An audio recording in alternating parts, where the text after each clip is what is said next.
Welcome into Ricky Reacts. This is a new one we're doing here. This is a new type thing we're doing.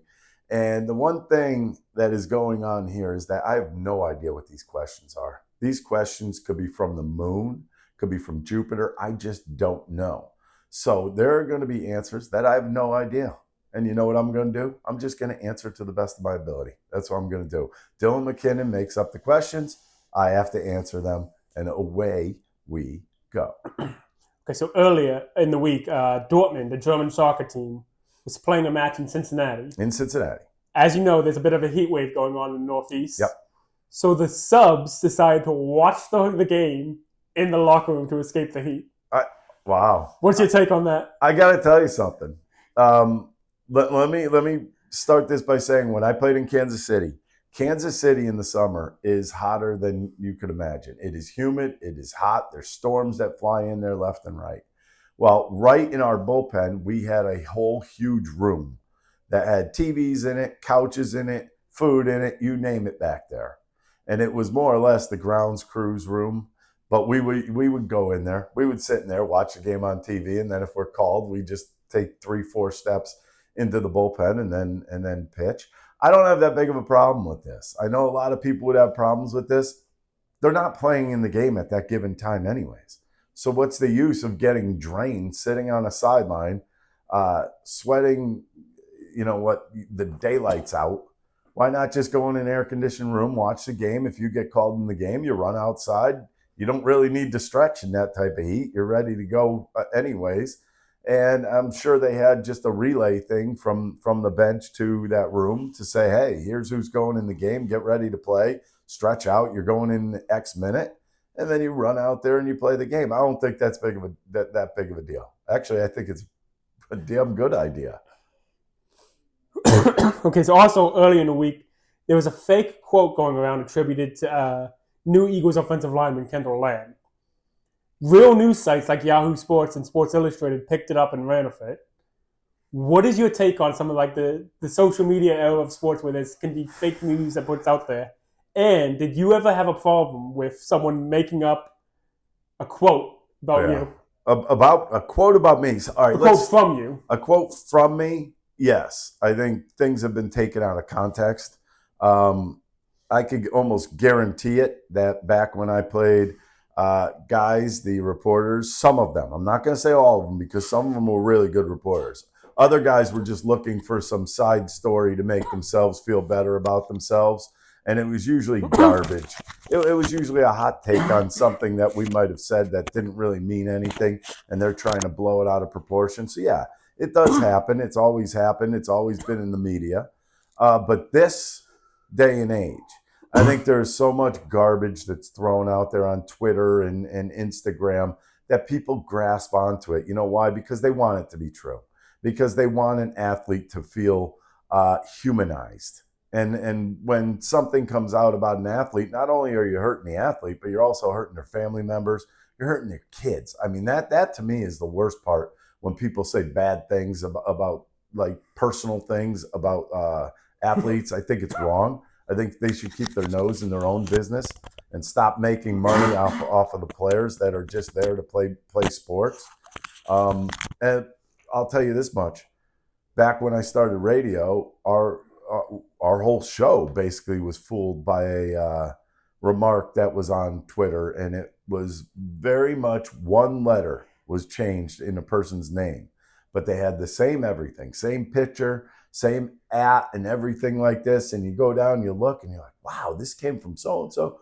I remember the discussion back and forth. And then I was looking and I'm like, wait a minute, I think this is wrong. And I literally had to go double check. Yeah, that's one thing that we try to do on radio is at least double check, if not triple check when something comes up, especially if it's breaking news. We try to look deeper into it. And there's a lot of fake people out there, and there's a lot of people out there just trying to ruin people's lives. So I don't love it. We're always looking for breaking news. I think that's a big thing, and people play on that. They thrive on that, and they go after people on that, and that hurts everybody that's on those social media sites. Okay, Manuel Otto, not someone Philly fans particularly love, came up with his idea of how to judge a player's legacy. He takes number of teams you played for divided by championships, and he thinks that's a good way to judge a player's legacy. What are your thoughts? I think that's ridiculous because what if you go to six different teams and you win six different championships? You're still winning a championship one way or the other. I've heard this quote and it makes me kind of laugh. And I heard the rebuttal too. The rebuttal was even better. The rebuttal was something about what you played for X amount of teams and you have zero championships. So, to me, that works in two different ways. I think it's hard to win a championship. I think it's hard to be on one team for a long period of time. And if you're going to sit here and tell me a guy like LeBron James is not a good basketball player and his legacy sucks because he's played on different teams, I would tell you you're out of your mind, like way out of your mind. So I have a hard time with that. I do respect the players, the Michael Jordans, the Derek Jeters, those type of guys who played for one team and they were satisfied with playing with that one team and won a bunch of championships. That to me is pretty impressive in itself. So I think there's two standards to this. There's a pride of being on one team and being able to do that for a long period of time, and being wanted by that one team for a long period of time. I think people don't understand when you dig deeper into this how much the business part kind of takes over sports sometimes, and sometimes the team will try to lowball players, and when that happens, what is a big time type player going to do? Exit out. Or in like cases like if you're a guy like LeBron James, you could pick your own poison. You could say to yourself, you know what? You know where I'd like to go play? Here. I'd like to go there. I want to play with another player that I think could get us a championship. I don't think that's terrible. I don't think that doesn't necessarily happen in other sports. But basketball, it definitely happens. Baseball, you just have a hard time doing that because even if you think you have the best team, that doesn't necessarily mean you're going to win the World Series. So I take this as, I think it's great when you're on one team. That's congratulations to anybody that was able to do that and win championships. But you get traded and win championships, it means just as much. Yeah, this one's courtesy of Ray Dunn. He asked this earlier in the week on Twitter. What is a random Phillies home run you remember? So not like Bedlam at the Bank or strong Stairs hits one tonight, but just like a Random home run that I remember. Okay. I think I have at least one. Um, Random home run would be Ruben Amaro's last home run as a Philly. And actually, I believe it was in his career. And the reason why I say that is it was actually kind of funny because he hits this ball. I believe he was batting lefty, and he hits it to left field. He knew he got it out of the ballpark. He starts doing like a little karaoke run down to first base, like a side-by-side run down to first base. And I kind of laughed at it, but it's memorable to me because I just remember it. It's probably his last home run of his career, and that's going to be a memorable thing. But what he did going down to first base is kind of what made me laugh and kind of what made me look even deeper into that. So I would say that's pretty impressive. Oh, wait, I got another random one.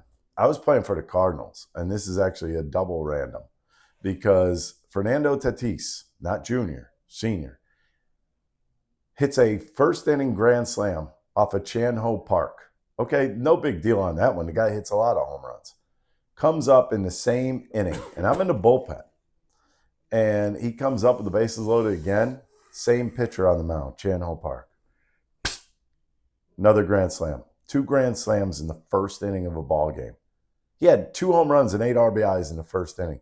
May have been the most impressive thing I can remember. And I played with Mark McGwire. I mean, I remember his home runs, and they were legitimate. They were long, they were deep, and his batting practice was impressive. final one. Obviously, you went pro in baseball. If you would have gone pro in any other sport, what would it have been? No doubt, golf. Golf, I mean, to me, I know there's a lot of pressure on golfers, but the pressure is all about yourself. I mean, when you think about it, you're just out there playing by yourself, making sure that your score is better than everybody else's. And I just think, like, I love the game of golf. I love playing golf. And to play it, like, all week, I think that would be awesome. I think that would just be impressive. And to be able to be that good in a sport like that, where it's a solo sport and you have nobody to, I mean, you have a caddy. I guess you have to kind of report to him. but for the most part, you're just reporting to yourself. I think that would be awesome. I think that would be great, especially if you're good. Are you kidding me? I got to go with golf every single day. Wouldn't mind hockey, though. I would have liked hockey. Yeah, but I'll go with golf. Anyways, this is Ricky Reacts. You can like, subscribe down here. You can catch me, Bill Colarulo, Savannah Kelleher, on Unfiltered on 97.5 The Fanatic, 97.5thefanatic.com, and NBC Sports Philadelphia. Thanks for watching Unfiltered on YouTube. You could like and subscribe down here. You could also see our other shows over here. Go ahead and watch them all. We love when you watch. The one thing, hey, you could also catch us on 97.5 The Fanatic, 97.5thefanatic.com, and NBC Sports Philadelphia. See you there.